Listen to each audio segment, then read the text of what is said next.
A very warm welcome to all of you. My name is Anshul Tyagi and this is my YouTube channel Grow With Me.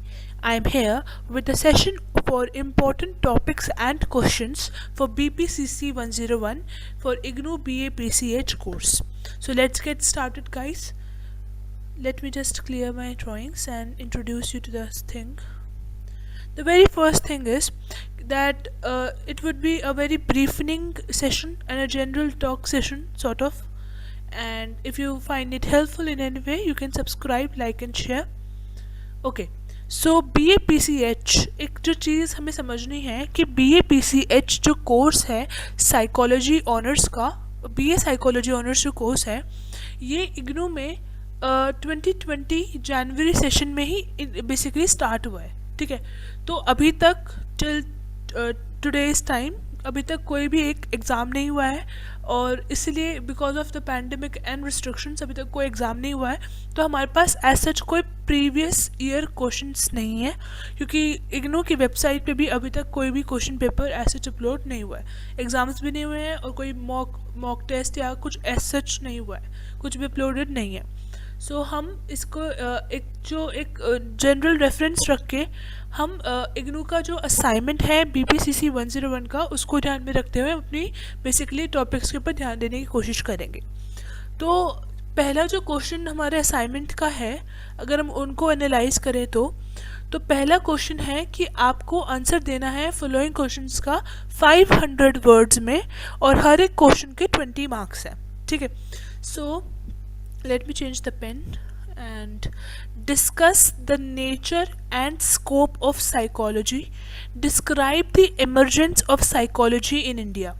ये दो questions अगर आप देख सकते हैं तो दो एस्पेक्ट्स या दो सेक्शंस हैं इस पर्टिकुलर क्वेश्चन में. 20 मार्क्स में आंसर देना है. ये पर्टिकुलर क्वेश्चन ब्लॉक 1 से निकाला गया है अपने BPCC 101 से. यूनिट 1 एंड 2 का मेजर हिस्सा इसमें कवर कर लिया गया है. ठीक है, नेक्स्ट हमारा है elaborate upon the concept and theoretical approaches, कि हमारा क्या कॉन्सेप्ट है और क्या थियोरेटिकल अप्रोच है परसेप्शन को लेके. फिर इसका भी सेकंड पार्ट है इसी क्वेश्चन का, explain the gestalt's principles and factors affecting perception. ठीक है, दो पार्ट हो गए इस क्वेश्चन में भी. ये पर्टिकुलर क्वेश्चन जो बनाया गया है ये यूनिट अपनी 3 से बनाया गया है, और पूरी की पूरी यूनिट ऑलमोस्ट इसमें कवर हो चुकी है. सिर्फ एक टॉपिक को छोड़ा है, बाकी पूरी यूनिट इसमें आपसे पूछ ली गई है कि इसका आंसर देना है. ठीक है, फिर आता है discuss the various theories and strategies of learning. So this question has been taken from unit 6 and almost the unit has been covered in this particular question, and only one topic is left in the unit to be asked. Okay, so this was basically a briefing or analysis of the first session. Now let me move to the second part of the assignment. So the second part of the assignment includes you to answer the questions in about basically 100 words, and each question carries 5 marks, and you have been asked 8 questions over here. Okay, so first thing is the nature and characteristics of behaviour, कि आपको behaviour का nature क्या होता है और क्या characteristics होती है वो बतानी है. ये पर्टिकुलर क्वेश्चन आपका यूनिट 1 से है. फिर है depth and distance perception unit 4 से. Concept of problem solving unit 5 से है. स्टेप्स ऑफ डिसीजन मेकिंग भी यूनिट 5 से है.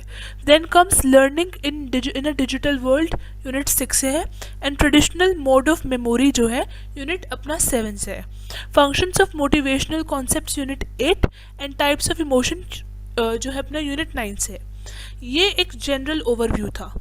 अब जो मेन बात एनालिसिस हमें बेसिकली इस पर्टिकुलर, क्योंकि हमारे पास कोई क्वेश्चन पेपर नहीं है, कोई अदर सोर्स नहीं है, तो हमें अभी तक सिर्फ असाइनमेंट मिला है और एक हमारे पास बुक अपनी हैंड बुक है, स्टडी मटेरियल है इग्नू का.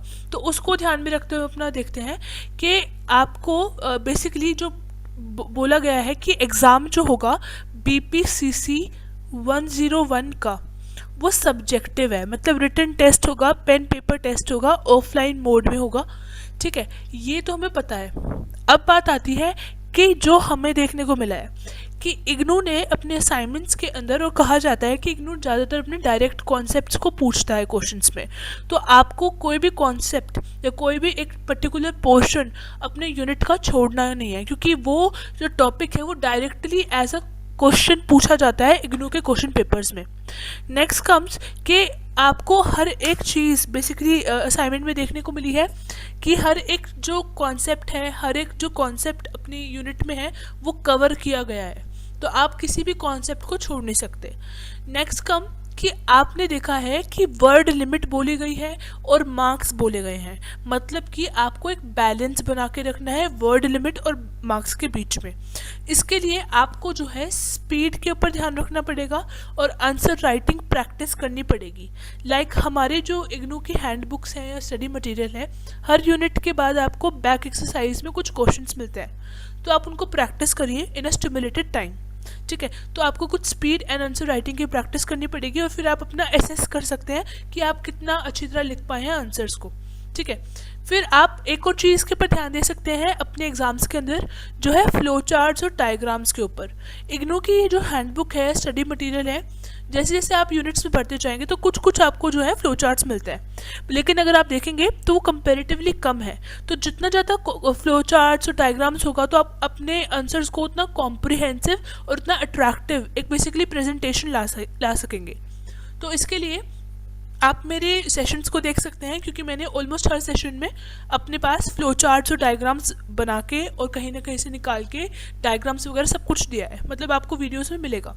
तो वैसा कंटेंट के लिए आप सेशंस को देख सकते हैं और अपने लिए अपने ड्रॉ कर सकते हैं और अपना यूज़ कर सकते हैं। ठीक है, फिर बात आती है कि आपको अपने जो आंसर्स हैं, क्योंकि आपको पूरा का पूरा टॉपिक 2 से 3 टॉपिक आपको एक क्वेश्चन में पूछे गए हैं, एक एक यूनिट के। ऑलमोस्ट यूनिट आपसे एक आंसर में मांगी गई है, तो आपको वर्ड लिमिट में भी ध्यान रखना है, स्पीड पे भी ध्यान रखना है और मार्क्स के ऊपर भी ध्यान रखना है। तो इसके लिए आपको कॉम्प्रिहेंसिव आंसर राइटिंग की प्रैक्टिस करनी पड़ेगी, क्योंकि आपको अपना आंसर बहुत ही ज़्यादा होलिस्टिक मैनर में अप्रोच करना पड़ेगा। तो ये था कुछ एनालिसिस जो हमें ध्यान देने वाली चीज़ें हैं इस पर्टिकुलर एग्ज़ाम के अंदर, BPCC 101 के अंदर।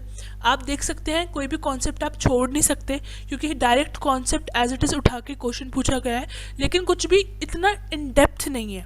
जो हमें एनालिसिस देखने को मिला है कि कुछ भी इतना इन डेप्थ नहीं होता या ट्रिकी क्वेश्चन नहीं है। कॉन्सेप्ट्स आपको समझ में आने चाहिए, आपके पास उसके ऊपर मटेरियल होना चाहिए, आपको written practice, answer writing practice वगैरह करनी पड़ेगी, डायग्राम्स वगैरह सब कुछ आपको जो है एक तरीके से एक अच्छा खासा टाइम एग्ज़ाम की प्रिपरेशन में देना पड़ेगा, अगर आपको रियल में एक अच्छी स्कोरिंग अपनी हासिल करनी है तो। ठीक है, तो ये था हमारा एनालिसिस और यहीं पे वीडियो ख़त्म होती है, सेशन ख़त्म होता है। एक छोटी सी ब्रीफनिंग थी as a stated earlier also, because there are no question papers, nothing is available on the website till now. अभी तक कुछ अवेलेबल नहीं है, तो अभी के बेसिस पे हम इतना ही एनालिसिस कर पाएंगे। Thanks a lot guys, stay tuned, you can have the access to the sessions through the link I will share now, and you can comment me down, you can hit the like button, subscribe and share. Thanks a lot guys, take care.